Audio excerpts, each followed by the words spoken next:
જોહાર જય આદિવાસી। લોકસભાની ચૂંટણીઓ આવી રહી છે, તારીખની ઘોષણા થઈ ગઈ છે, ઉમેદવારોની ઘોષણા થઈ રહી છે અને દરેક પાર્ટીએ પોતપોતાની તૈયારીઓ શરૂ કરી દીધી છે।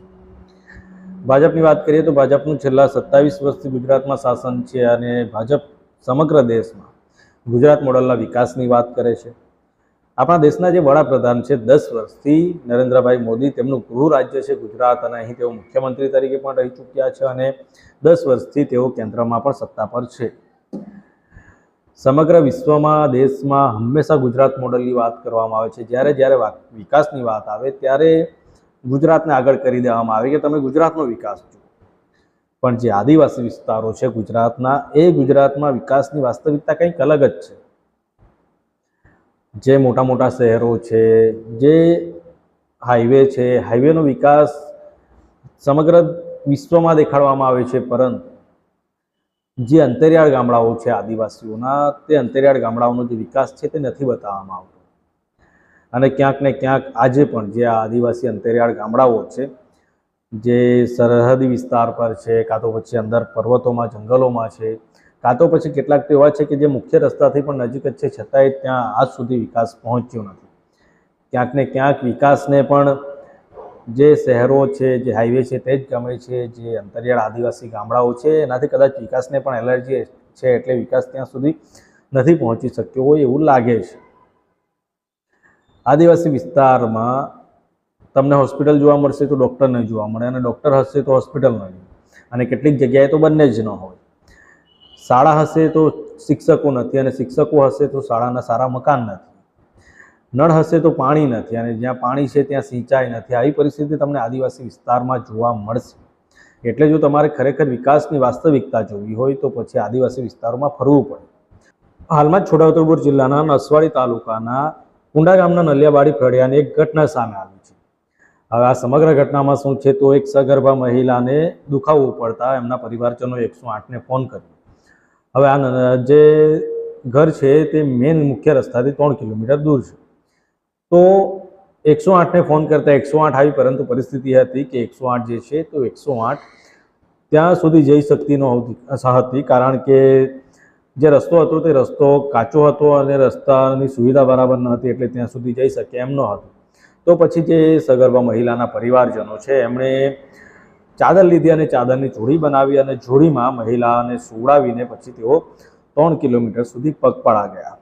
પગપાળા ગયા બાદ થોડે તેમણે પહેલાં મહિલાને ઇકો ગાડીમાં બેસાડી અને ત્યારબાદ ઇકો ગાડીમાં બેસાડીને 108 સુધી લઈ જવામાં આવી, અને ત્યારબાદ 108 દ્વારા મહિલાને દુગ્ધા જે પીએચસી સેન્ટર છે ત્યાં લઈ જવામાં આવી અને ત્યાં એમને એડમિટ કરવામાં આવ્યા। તો આ પ્રકારનો વિકાસ જે છે તે આદિવાસી વિસ્તારમાં જ છે।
આ કોઈ એક જ ઘટના નથી। આદિવાસી વિસ્તારમાં જે વિકાસ થયો છે એની વાસ્તવિકતા રજૂ કરતી અનેકો ઘટના સામે આવી છે।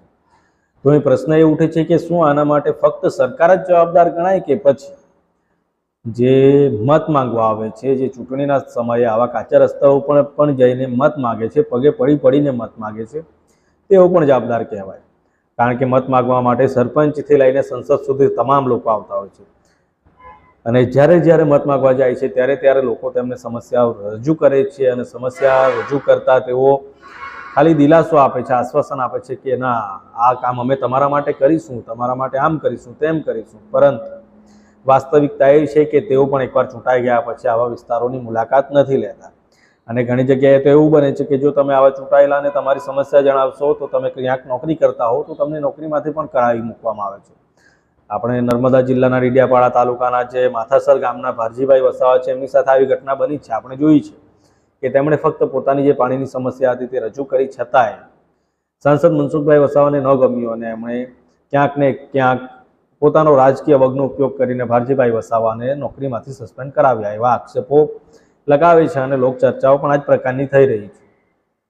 એટલે ક્યાંક ને ક્યાંક જો ખરેખર વિકાસની વાસ્તવિકતા જોવી હોય તો એકવાર આદિવાસી વિસ્તાર ફરો એટલે તમને ખબર પડશે કે આદિવાસી વિસ્તારના જે અંતરિયાળ ગામો છે, અંતરિયાળ ગામોમાં કેટલો વિકાસ થયો છે. શું ખરેખર આજે પણ જે આદિવાસીઓ છે એમને પાયાની જે સુવિધાઓ છે, જે પ્રાથમિક સુવિધાઓ મળી રહી છે, તો સૌથી મોટો પ્રશ્ન છે. આજે આદિવાસી વિસ્તારમાં પાણીની સુવિધા નથી, આદિવાસી વિસ્તારમાં વીજળીની સુવિધા નથી, આદિવાસી વિસ્તારમાં સારી સ્વાસ્થ્યની સુવિધા નથી, આદિવાસી વિસ્તારમાં શિક્ષણની સુવિધા નથી.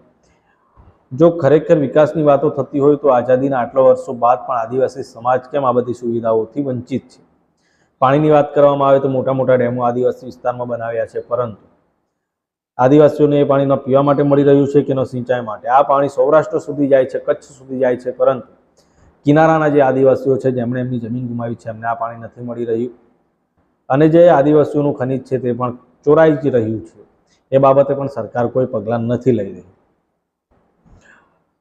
આદિવાસીઓએ આ તમામ બાબતે જાણવાની જરૂર છે. આપણે આંધળા થઈને મત આપી દેતા છે. આપણે જોયા જાણ્યા મૂક્યા વગર, વિશ્લેષણ કર્યા વગર, ચિંતન મનન કર્યા વગર આપણે મત આપીએ છીએ. પરંતુ આપણે જોવાની જરૂર છે કે જેને આપણે મત આપ્યા છે તે આપણું કામ કરે છે કે ફક્ત પોતાના રાજકીય રોટલાઓ શેકે છે અને પોતાની સંપત્તિ વધારે છે. મોટે ભાગે જે પાર્ટીઓ એવા જ લોકોને ટિકિટ આપે છે જે સમાજ માટે નથી બોલતા અને જે પાર્ટીની વાહવાહી કરે. પણ હવે સમાજ જાગૃત થઈ રહ્યો છે તો સમાજના લોકોએ આ બધું જાણવાની જરૂર છે, વિચારવાની જરૂર છે કે ખરેખર તમારા માટે કોણ લડશે તે જોવાની જરૂર છે. આજે આદિવાસી વિસ્તાર દરેક રીતે જોવા જઈએ તો આઝાદીના આટલા વર્ષો બાદ પણ પછાત રહ્યો હોય, આદિવાસી વિસ્તાર સાથે ભેદભાવ રાખવામાં આવ્યો હોય એવું લાગી રહ્યું છે. આજે પણ સિંચાઈની સુવિધા નથી, આદિવાસી વિસ્તારમાં રોજગારની સુવિધા નથી. એના કારણે કેટલાય લોકો અન્ય વિસ્તારમાં રોજગારી માટે પલાયન કરવા માટે મજબૂર છે અને આપણે જાણીએ છીએ કે ત્યાં એમની સાથે શું થાય છે. શારીરિક શોષણ થાય છે, માનસિક શોષણ થાય છે, આર્થિક શોષણ થાય છે, તમામ રીતે આદિવાસીઓનું શોષણ થાય છે. તો જે આદિવાસી સમાજના જાગૃત લોકો છે તેઓ આગળ આવે અને જે જાગૃત નથી તેઓ જાગૃત થાય અને આદિવાસી વિસ્તારની જે વાસ્તવિકતા છે તે જાણે, સમજે. આદિવાસી વિસ્તારમાં જે વિકાસની વાસ્તવિકતા છે તે પણ લોકો સુધી પહોંચાડે. વિડીયો વધુને વધુ શેર કરજો, ચેનલ સબસ્ક્રાઈબ કરવાનું બાકી હોય કરી લેજો. મળીશું બીજા વિડીયોમાં. ત્યાં સુધી જોહાર, જય આદિવાસી.